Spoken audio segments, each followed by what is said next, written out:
بسم اللہ الرحمن الرحیم۔ السلام علیکم دوستو، آج 13 رمضان اور اتوار کا دن ہے، تو میں نے سوچا کیوں نہ آپ کے ساتھ ایک ایسا عمل شیئر کیا جائے جسے صرف ایک دن پڑھ کر آپ اللہ رب العزت سے جس بھی حاجت کے لیے دعا مانگو، اللہ تعالیٰ آپ کی دعا کو اپنی بارگاہ میں قبول و منظور فرمائے۔ کیونکہ یہ جو عمل آپ کے ساتھ شیئر کرنے لگا ہوں، یہ عمل اتنا طاقتور ہے کہ اگر آپ اسے پختہ یقین کے ساتھ اور پختہ ارادے کے ساتھ پڑھتے ہو تو یقیناً آپ کو آپ کے مقصد میں کامیابی ملے گی۔ دوستو، بہت سی ایسی دعائیں ہیں، بہت سے ایسے عمل ہیں جن کو پڑھتے ہی اللہ رب العزت فائدہ عطا فرماتا ہے، جس طرح کی سورۃ فاتحہ۔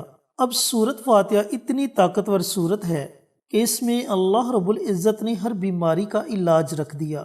اگر کسی کے سر میں درد ہے تو 3 مرتبہ سورۃ فاتحہ پڑھ کر خلوص دل سے دم کریں، اس کے سر کا درد جاتا رہے گا۔ اسی طرح اگر کوئی بیمار ہے، آپ کے گھر میں کوئی مریض ہے، لا علاج بیماری میں مبتلا ہو چکا ہے، تو آپ جب بھی اس کو میڈیسن کھلانے لگے تو میڈیسن کھلانے سے پہلے صرف 3 مرتبہ سورۃ فاتحہ پڑھیں اور میڈیسن پر دم کریں، اور اس کے بعد وہ میڈیسن آپ اس مریض کو کھلا دیں، تو یقین جانے کہ اس میڈیسن کی طاقت کئی ہزار گنا بڑھ جائے گی۔ اور جس میڈیسن کھانے سے آپ کو 2 یا 3 منتھ کے بعد شفا ملنی ہوگی، انشاءاللہ اس عمل کی برکت سے 1 مہینے کے اندر اندر آپ کا مریض صحت یاب ہو جائے گا۔ اسی طرح اگر آپ دعائے یونس کی بات کر لیں، یہ اتنی مبارک دعا ہے کہ اس کے بارے میں نبی کریم صلی اللہ علیہ وآلہ وسلم کا فرمان علی شان ہے کہ اگر آپ کسی پریشانی میں، کسی دکھ میں، کسی تکلیف میں مبتلا ہو جاتے ہو تو آپ کثرت کے ساتھ دعائے یونس کو پڑھو، اللہ تعالیٰ آپ کی پریشانی کو فوراً دور فرما دے گا۔ دعائے یونس کیا ہے؟ لا الہ الا انت سبحانک انی کنت من الظالمین۔ یہ دعائے یونس ہے، اسے آیت کریمہ بھی کہتے ہیں۔ جب حضرت یونس علیہ السلام مچھلی کے پیٹ میں 40 دنوں تک رہے تو وہ بہت زیادہ پریشان ہو گئے۔ آپ فرماتے ہیں کہ میں نے مچھلی کے پیٹ میں 3 طرح کے اندھیروں کا سامنا کیا۔ ایک رات کی تاریکی کا اندھیرا، دوسرا سمندر کی گہرائی کا اندھیرا، اور تیسرا مچھلی کے پیٹ کا اندھیرا۔ تو جب مچھلی سمندر کی تہ میں جاتی تو میں نے سمندر کی تہ میں کنکریوں کو پڑھتے ہوئے سنا، لا الہ الا انت سبحانک انی کنت من الظالمین۔ تو میں نے بھی ان کلمات کو ورد زباں بنا لیا اور اللہ رب العزت نے فوراً مجھے مچھلی کے پیٹ میں سے آزادی عطا فرمائی۔ اب دوستو، بات یہاں آ جاتی ہے یقین کی کہ آپ کا یقین کتنا پختہ ہے۔ اسی طرح پریشانی سے نجات کے لیے ایک اور دعا ہے جسے دعائے ابراہیمی کہتے ہیں۔ وہ دعا ہے حسبنا اللہ و نعم الوکیل۔ جب حضرت ابراہیم علیہ السلام کو نمرود آگ میں پھینکنے لگا تو حضرت ابراہیم علیہ السلام نے ان کلمات کے ذریعے اللہ رب العزت کو پکارا، حسبنا اللہ و نعم الوکیل۔ تو اللہ تعالیٰ نے آگ کو حکم دیا کہ اے آگ سلامتی والی بن جا، تو آگ گلے گلزار بن گئی۔ اسی طرح نبی کریم صلی اللہ علیہ وآلہ وسلم کو جب بھی کوئی پریشانی درپیش آتی تو آپ یا حی یا قیوم برحمتک استغیث ان کلمات کے ذریعے اللہ رب العزت کو پکارتے تو اللہ تعالیٰ آپ کی اس پریشانی کو فوراً دور فرما دیتا۔ دوستو، اب کہنے کا مقصد یہ ہے کہ اگر آپ زندگی میں کبھی بھی پریشان ہو، کسی مصیبت میں مبتلا ہو جائیں، مصیبت سے نکلنے کے لیے کوئی راستہ نظر نہ آ رہا ہو، تو یہ جو 3 دعائیں میں نے آپ کے ساتھ شیئر کی، ان 3 دعاؤں میں سے کسی بھی دعا کو پڑھنا شروع کر دے اور اللہ پر یقین رکھیں کہ اللہ تعالیٰ آپ کی پریشانی کو ختم کر رہا ہے۔ انشاءاللہ میرے اللہ نے چاہا تو آپ کی وہ پریشانی فوراً ختم ہو جائے گی۔ چینل پر نئے آنے والے تمام دوستوں سے گزارش ہے کہ چینل کو سبسکرائب کر کے ساتھ گھنٹی کے بٹن کو دبا کر آل نوٹیفیکیشن پر کلک کر دیں تاکہ میری ہر نئی آنے والی ویڈیوز کی اپڈیٹ آپ تک بروقت پہنچتی رہے۔ جزاک اللہ۔ تو دوستو، آج میں آپ کے ساتھ بسم اللہ شریف کا عمل شیئر کروں گا، لیکن آپ کوئی بھی عمل کرتے ہو، کوئی بھی وظیفہ پڑھتے ہو تو سب سے پہلے آپ کو اس عمل کی طاقت کا اندازہ ہونا چاہیے، ان کلمات کی فضیلت کا پتہ ہونا چاہیے کہ یہ کلمات کتنی فضیلت والے ہیں۔ تو سب سے پہلے ہم آپ کے ساتھ بسم اللہ کی فضیلت شیئر کریں گے، اس کے بعد بسم اللہ کے فائدے شیئر کریں گے، اور اس کے بعد بسم اللہ کا یہ مبارک عمل آپ کے ساتھ شیئر کریں گے جسے آپ نے صرف اور صرف ایک دن ہی پڑھنا ہے۔ دوستو بسم اللہ شریف ہے کیا؟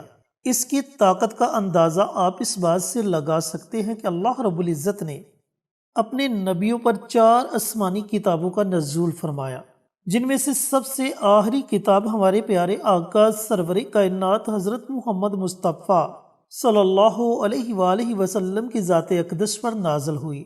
اللہ تعالیٰ نے پہلی 3 کتابوں کا نچوڑ قرآن پاک میں رکھ دیا، اور پھر پورے قرآن پاک کا نچوڑ سورت فاتحہ میں رکھ دیا، پھر پوری سورت فاتحہ کا نچوڑ اللہ رب العزت نے بسم اللہ شریف میں رکھ دیا۔ اب آپ اندازہ لگا سکتے ہو کہ بسم اللہ شریف کی کتنی طاقت ہے۔ دوستو بسم اللہ کی فضیلت کے متعلق چند احادیث مبارکہ آپ کے ساتھ شیئر کرنے لگا ہوں۔ حضرت عثمان بن عفان رضی اللہ تعالی عنہ نے نبی کریم صلی اللہ علیہ وآلہ وسلم سے بسم اللہ الرحمن الرحیم کی نسبت سوال کیا، تو آپ صلی اللہ علیہ وآلہ وسلم نے فرمایا کہ یہ اللہ تعالیٰ کا نام ہے۔ اللہ تعالیٰ کے اسم اعظم میں اور اس میں اس قدر نزدیکی ہے جیسے آنکھ کی سیاہی اور سفیدی میں نزدیکی ہے۔ دوستو نبی کریم صلی اللہ علیہ وآلہ وسلم کا فرمان علی شان ہے کہ اسم اعظم کے ذریعے مانگی گئی دعا کبھی بھی رد نہیں ہوتی۔ تو اس احادیث مبارکہ سے آپ اندازہ لگا سکتے ہو کہ بسم اللہ شریف میں اسم اعظم ہے، یعنی کہ بسم اللہ پڑھ کر ہم اللہ رب العزت کی بارگاہ میں جو بھی دعا مانگیں گے، اللہ تعالیٰ ہماری دعا کو اپنی بارگاہ میں ضرور قبول و منظور فرمائے گا۔ دوسری حدیث، نبی کریم صلی اللہ علیہ وآلہ وسلم نے صحابہ کرام سے فرمایا کہ مجھ پر ایک ایسی آیت اتری ہے کہ کسی نبی پر سوائے حضرت سلیمان علیہ السلام کے نہیں اتری، اور وہ آیت بسم اللہ الرحمن الرحیم ہے۔ دوستو تیسری احادیث مبارکہ، حضرت جابر بن عبداللہ رضی اللہ تعالی عنہ روایت کرتے ہیں کہ جب بسم اللہ الرحمن الرحیم نازل ہوئی تو بادل اور مشرق کی طرف ہوائیں ساکن ہو گئی، سمندر ٹھہر گئے، جانوروں نے سننے کے لیے کان لگا لیے، اور شیاطین پر آسمان سے انگاروں کی بارش ہوئی۔ پروردگار عالم نے اپنے جلال و عظمت کی قسم کھا کر فرمایا جس چیز پر اس کو پڑھا جائے گا اس میں ضرور برکت ہوگی۔ اگلی حدیث مبارکہ، حضرت عبداللہ بن مسعود رضی اللہ تعالی عنہ فرماتے ہیں کہ جو شخص جہنم کے 19 دروگوں سے بچنا چاہے تو وہ بسم اللہ الرحمن الرحیم پڑھے۔ اس کے بھی 19 حروف ہیں، ہر حرف عذاب کے فرشتے سے بچاؤ کا سبب بن جائے گا۔ اگلی حدیث مبارکہ، حضرت انس بن مالک رضی اللہ تعالی عنہ سے روایت ہے کہ نبی کریم صلی اللہ علیہ وآلہ وسلم نے فرمایا جس نے زمین سے ایسا کاغذ جس پر بسم اللہ تحریر تھی اللہ کے نام کی تعظیم کرتے ہوئے اس ڈر سے اٹھا لیا کہ کہیں پامال نہ ہو جائے، تو اللہ تعالیٰ کے ہاں اس کا نام صدیقین کی فہرست میں لکھ دیا جاتا ہے۔ دوستو بھائیوں اور بہنوں، مروی ہے کہ 3 مرتبہ شیطان اس طرح چیخ چیخ کر رویا کہ ایسے کبھی نہیں رویا۔ ایک مرتبہ اس وقت جب اسے مردود بنا کر عالم ملائکہ سے خارج کر دیا گیا، دوسری مرتبہ جب نبی کریم صلی اللہ علیہ وآلہ وسلم کی ولادت بعد سعادت ہوئی، اور تیسری مرتبہ جب سورت فاتحہ نازل کی گئی جس میں بسم اللہ الرحمن الرحیم موجود ہے۔ ان 3 موقعوں پر شیطان پھوٹ پھوٹ کر اور چیخیں مار مار کر رویا۔ حضرت علی رضی اللہ تعالی عنہ سے روایت ہے کہ جب بسم اللہ الرحمن الرحیم کا نزول ہوا تو رسول اللہ صلی اللہ علیہ وآلہ وسلم نے فرمایا جب تک میری امت اس کی تلاوت کرتی رہے گی عذاب سے محفوظ رہے گی۔ آپ صلی اللہ علیہ وآلہ وسلم نے فرمایا کہ قیامت کے دن میری امت بسم اللہ الرحمن الرحیم کہتی ہوئی آگے بڑھے گی اور میزان میں اس کی نیکیاں وزنی ہو جائیں گی۔ دوسری امتوں کے استفسار پر انبیاء کرام کہیں گے کہ امت محمدیہ کے کلام کا آغاز اللہ تعالیٰ کے 3 ایسے نام اللہ، رحمان، رحیم سے ہے کہ اگر ان کو ترازو کے ایک پلڑے میں رکھ دیا جائے اور تمام مخلوق کے گناہ دوسرے پلڑے میں رکھ دیے جائیں تب بھی ان کی نیکیوں والا پلڑا باری ہوگا۔ تو پیارے دوستو، بھائیوں اور بہنوں، ان احادیث مبارکہ سے آپ کو بسم اللہ شریف کی فضیلت کا اندازہ تو ہو چکا ہوگا۔ اب آتے ہیں فوائد کی طرف۔ اب جو عمل، جو وظیفہ بسم اللہ کا آپ کے ساتھ شیئر کرنے لگا ہوں، اس کے اتنے زیادہ فائدے ہیں، اتنے زیادہ فائدے ہیں کہ آپ سوچ بھی نہیں سکتے۔ حاجت کے لیے پڑھو گے، اللہ تعالیٰ آپ کی حاجت کو پورا کر دے گا۔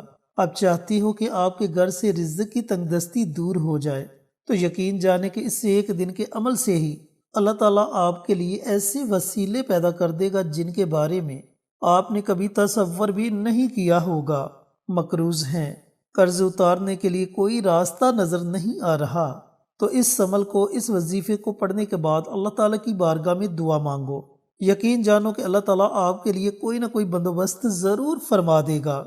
بچے بچیاں جوان ہیں، کوئی مناسب رشتہ نہیں مل رہا، تو اس عمل کو پڑھنے کے بعد بچوں کا والد یا ان کی والدہ، ان کا بڑا بھائی، ان کی بڑی بہن، ان کے اچھے اور نیک رشتے کے لیے دعا مانگے، یا پھر وہ خود اس عمل کو، اس وظیفے کو پڑھ کر اپنے لیے نیک اور اچھے رشتے کے لیے دعا مانگے۔